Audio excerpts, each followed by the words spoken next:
She followed the news of the coronavirus very intently. She never knew what was so interesting about life. She just knew she was so afraid to lose it. Her mother was so engaged with her university studies when she was brought up by her grandmother.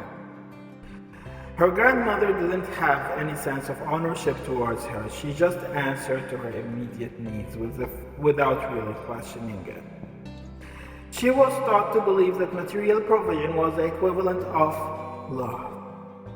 Being deprived of this sense of ownership herself, she was not taught to own anything in her life, which turned her into a failing mother. But she couldn't be so rough on herself.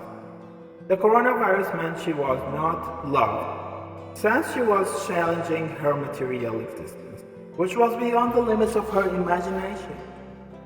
And the worst thing about it, that she didn't know who was she fighting against. And she didn't dare to say it was God. If God hated her, this didn't give her much chance to live, and her survival instinct immediately kicked in, bringing her intolerable pains. She wanted God to provide her the form of love that her grandmother used to provide her, which was unrealistic, but she had to hold on to her only chance of survival.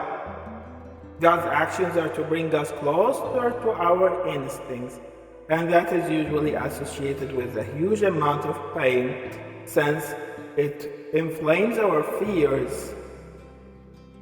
Being unsure, weak, and fearful pushes us into solutions that complicates our problems, and when God tries to resolve our issues, it seems that He is the one that is causing them.